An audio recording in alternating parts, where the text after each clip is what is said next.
दीर्घकाळ प्रलंबित असलेल्या जमीन हक्कांच्या आरटीसी नोंदीतील विलंबाचा निषेध करत आज बेळगाव जिल्ह्यातील बड वाल्मिकी बेडर समाजाच्या वतीने जिल्हाधिकाऱ्यांना निवेदन सादर करण्यात आले.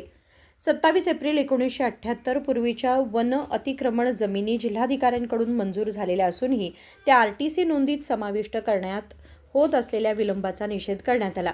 या मागणीसाठी समाजाच्या वतीने अनिश्चितकालीन सत्याग्रह छेडण्यात आलाय. यावेळी माध्यमांशी बोलताना वाल्मिकी नायक संघाचे अध्यक्ष यल्लाप्पा यांनी अधिकाऱ्यांच्या निष्काळजीपणावर तीव्र नाराजी व्यक्त केली. ಪೂರ್ವದ ಭೂಮಿಗಳು ಅನೇಕ ಕಡೆ ಮಂಜೂರಾಗಿದ್ರು ಕೂಡ ಈವರೆಗೂ ಅವು ಆರ್ಟಿಸಿಯಲ್ಲಿ ದಾಖಲಾಗಿರುವುದಿಲ್ಲ. ಇದಕ್ಕೆ ಸೆಂಟ್ರಲ್ ಗೌರ್ಮೆಂಟ್ ಆದೇಶನೂ ಐತ್ರಿ. ಆಮ್ಯಾಗ ಈಗಾಗಲೇ ಎಲ್ಲ ಹೈಯರ್ ಆಫೀಸರ್ ಇದಕ್ಕೆ ಜಿಯೋ ಮಾಡ್ರಿ ಮತ್ತು ಅದನ್ನ 1 to 5 ಮಾಡ್ರಿ 6 to 8 ಮಾಡ್ರಿ ಅಂತೇಳಿ ಅನೇಕ ಮೇಲಾಧಿಕಾರಿಗಳು ಅದಕ್ಕೆಲ್ಲ ನಿರ್ದೇಶನ ನೀಡಿದಾರೆ. ಆದರೂ ಈವರೆಗೂ ಅದು ಆರ್ಟಿಸಿ ದಾಖಲಾಗಿಲ್ಲ. ಇದಕ್ಕೆ ಸರ್ಕಾರ ಸುತ್ತೋಲೆ ಐತ್ರಿ. ಸರ್ಕಾರ ಸುತ್ತೋಲೆ ಇದ್ರೂ ಕೂಡ ಸರ್ಕಾರದ ಅದೆಲ್ಲ ಎಲ್ಲಿ ಎಲ್ಲ ನಿಂತೈತ್ರಿ. ಆದರೆ ಈವರೆಗೂ ಅದು ಯಾವುದೋ ಕಾರ್ಯರೂಪಕ್ಕೆ ಬಂದಿಲ್ಲ. ಯಾವ ತಾಲೂಕು ಎಲ್ಲ ಅಂದ್ರೆ ಎಲ್ಲ 4 ತಾಲೂಕು ರೀ. ಬೈಲೊಂಗಲ್ ಆಮ್ಯಾಗ ಗೋಕಾಕ್ ಬೆಳಗಾವ್ ಹುಕ್ಕೇರಿ 4 ತಾಲೂಕುದೊಳಗೆ ಎಲ್ಲ ಪೆಂಡಿಂಗ್ ಅದ. ಆರ್ಟಿಸಿ ದಾಖಲಾಗೇ ಇಲ್ರಿ, ಆಗಿಲ್ಲ ರೀ. ಆರ್ಟಿಸಿ 9 ನಂಬರ್ ಕಾಲಮ್ದಾಗ ದಾಖಲಾಗಿಲ್ಲ. ಎಲ್ಲ 11 ನಂಬರ್ದಾಗ ಮಾಡತ್ತಾರೆ. ಈಗ ಅರಣ್ಯ ಹಕ್ಕು ಸಮಿತಿ ಬಂದಾಗಿಂದ ಏನ್ ಮಾಡಿದಾರೆ, ಬರೀ ಎಲ್ಲ ಅರಣ್ಯ ಹಕ್ಕು ಸಮಿತಿ ಪ್ರಕಾರ ಅದನ್ನೆಲ್ಲ 11 ನಂಬರಲ್ಲಿ ದಾಖಲು ಮಾಡಕ್ಕೆ ಪ್ರಯತ್ನ ಮಾಡತ್ತಾರೆ. ಕರೆ 11 ನಂಬರ್ ಬರೋದಿಲ್ಲ.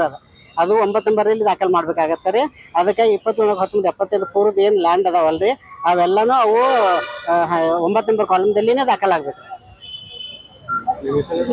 ನನ್ನ ಹೆಸರು वाल्मिकी नायक संघ अध्यक्ष यल्लाप्पा बाळप्पा सत्तनाईक. या आंदोलनात बड वाल्मिकी बेडर समाजाचे मोठ्या संख्येने बांधव सहभागी झाले होते. राजशेखर हिरेमठ, KMM मराठी, बेळगाव.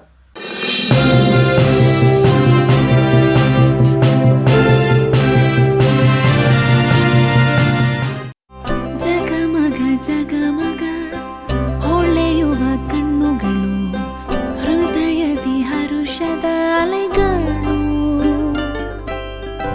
ಬಂದಿದೆ ಶುಭಗಳಿಗೆ ಪ್ರೀತಿಯ ಗಳಿಗೆ, ರೇಷ್ಮೆಯಲ್ಲಿ ಸುತ್ತಿದ ಸ್ವರ್ಣಗಳಿಗೆ.